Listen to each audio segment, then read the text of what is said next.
Hello friends, ഞാനിപ്പോൾ നിൽക്കുന്നത് Coimbatore north railway സ്റ്റേഷനിലാണ്. കോയമ്പത്തൂർ ജംഗ്ഷനിലോട്ട് കുറച്ച് ദൂരമുണ്ട്. രാവിലെ 6:30 ടൈമിംഗ് പറഞ്ഞിരുന്നത്. വണ്ടി ഏകദേശം 5:45 ആയിട്ടുണ്ട് കോയമ്പത്തൂർ നോർത്ത് റെയിൽവേ സ്റ്റേഷനിൽ എത്തിയിട്ട്. അങ്ങനെ നമ്മൾ കോയമ്പത്തൂർ നോർത്ത് റെയിൽവേ സ്റ്റേഷനിൽ നിന്ന് വണ്ടി എടുത്തിരിക്കുകയാണ്. അവിടെ ചെറിയൊരു സിഗ്നൽ കിട്ടാതെ വന്നാണ് അവിടെ നോർത്തിൽ പിടിച്ചിട്ടിരുന്നത് കേട്ടോ. അങ്ങനെ അവിടുന്ന് വണ്ടി സ്റ്റാർട്ട് ചെയ്തിരിക്കുകയാണ്. അങ്ങനെ നമ്മൾ ഇനി കോയമ്പത്തൂർ റെയിൽവേ സ്റ്റേഷനിലോട്ട് നീങ്ങിക്കൊണ്ടിരിക്കുകയാണ് കേട്ടോ. അപ്പം നമ്മുടെ വണ്ടി ഇപ്പോൾ അത്യാവശ്യം നല്ല രീതിയിലൊക്കെയാണ് ഓടി എത്തിയിരിക്കുന്നത്. കോയമ്പത്തൂർ വരെയുള്ള ട്രെയിനാണ്. അങ്ങനെ നമ്മൾ കോയമ്പത്തൂർ റെയിൽവേ സ്റ്റേഷനിൽ എത്തി ഗൈസ്. 3 ദിവസത്തെ യാത്ര അവസാനം കോയമ്പത്തൂർ റെയിൽവേ സ്റ്റേഷനിൽ അവസാനിച്ചിരിക്കുകയാണ്. സൂപ്പർ ട്രെയിനും നല്ല അത്യാവശ്യം നല്ല വൃത്തിയൊക്കെ ഉള്ള ട്രെയിൻ കൂടിയായിരുന്നു. Coimbatore Nizamuddin Coimbatore super fast express ആണ്. കൊങ്കു എക്സ്പ്രസ് എന്നാണ് കേട്ടോ. അതുകൊണ്ട് ഇപ്പോൾ ഒരു ട്രെയിൻ വന്നിട്ടുണ്ട്. കോയമ്പത്തൂർ ലോകമാന്യ തിലക് എക്സ്പ്രസ് എന്ന വണ്ടി ഇപ്പോൾ വന്നതേ ഉള്ളൂ.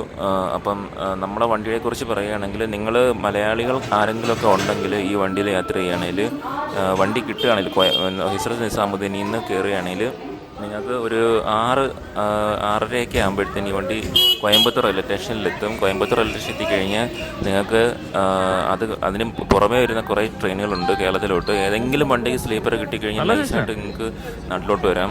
അത്യാവശ്യം നല്ല നമുക്ക് ഉപകാരപ്പെടുന്നൊരു വണ്ടി കൂടിയാണ് Nizamuddin Coimbatore weekly super fast Kongu express കേട്ടോ. അങ്ങനെ നമ്മൾ ട്രെയിനിൽ നിന്ന് വെളിയിലോട്ട് ഇറങ്ങി ബാഗൊക്കെ സേഫാക്കി വെച്ചിട്ട്, കാരണം നമുക്ക് വെളിയിലൊക്കെ ഒന്ന് കറങ്ങാൻ വേണ്ടി പോവുകയാണ്. അത്യാവശ്യം നല്ല സൂപ്പർ റെയിൽവേ സ്റ്റേഷനാണ്. നമുക്കിവിടെ വന്നു കഴിഞ്ഞാൽ കോയമ്പത്തൂർ റെയിൽവേ സ്റ്റേഷൻ വന്നു കഴിഞ്ഞാൽ നമുക്കൊരു എത്തും പിടിയും കിട്ടില്ല എങ്ങോട്ടാണ് പോകേണ്ടതെന്നൊന്നും. അങ്ങനെ നമ്മൾ കോയമ്പത്തൂർ റെയിൽവേ സ്റ്റേഷൻ്റെ ആ ഒരു ഇടനാഴിലൂടെ വെളിയിലോട്ട് പോകാൻ നോക്കിയാണ് കേട്ടോ. ഇപ്പോൾ മുമ്പ് പോകുന്ന RPSF ആണ്. പുള്ളി പറഞ്ഞ ഇതിലൊരു വഴിയുണ്ട്, അപ്പോൾ നേരെ ഇറങ്ങിയാൽ അവിടെ നിന്ന് നമുക്ക് റെയിൽവേ സ്റ്റേഷൻ്റെ വെളിയിലോട്ട് പോകാം. അങ്ങനെയാണ് പുള്ളി പറഞ്ഞത്. അങ്ങനെ നമ്മൾ നടന്ന് ഒരു പ്ലാറ്റ്ഫോമിൻ്റെ അടുത്തോട്ട് നീങ്ങിക്കൊണ്ടിരിക്കുകയാണ്. നമ്മൾ എത്തിയ പ്ലാറ്റ്ഫോം 3ാമത്തെ പ്ലാറ്റ്ഫോമാണെന്ന് തോന്നുന്നു.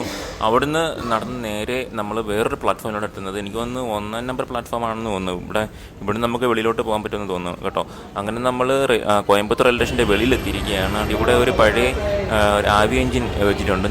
ഞാനിത് യൂട്യൂബ് തുടങ്ങിയ സമയത്ത് ഞാൻ നേരത്തെ ഇവിടെ വന്നിരുന്നു കോയമ്പത്തൂർ റെയിൽവേ സ്റ്റേഷനിൽ. അന്ന് ഇത്രയും സെറ്റപ്പൊന്നും അല്ലായിരുന്നു, കാരണം പെയിൻ്റൊന്നും അടിച്ച് വലിയ ഡെവലപ്പൊന്നും അല്ലായിരുന്നു. ഇപ്പോൾ സെറ്റപ്പ് ആയിട്ടുണ്ട് കോയമ്പത്തൂർ റെയിൽവേ സ്റ്റേഷൻ. ഇത് നമ്മുടെ ബേബി ചെമ്മണ്ണൂരിൻ്റെ ഹോട്ടലാണ്. ആ ഒരു ബോഗിയും അന്ന് വന്നപ്പോൾ ഒരു ചെറിയൊരു ഇത് മാത്രമേ ഉള്ളായിരുന്നു. അന്ന് കടയൊന്നും ഇല്ലായിരുന്നു. ബോബി ചെമ്മണ്ണൂരിൻ്റെ കിട്ടില്ല ഒരു കടയാണ് കേട്ടോ.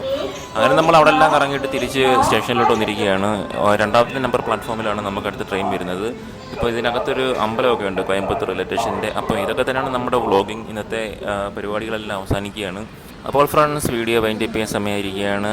Good bye. വീഡിയോ ഇഷ്ടപ്പെടുകയാണെങ്കിൽ ഷെയർ ചെയ്യുക, ചാനൽ സബ്സ്ക്രൈബ് ചെയ്യുക.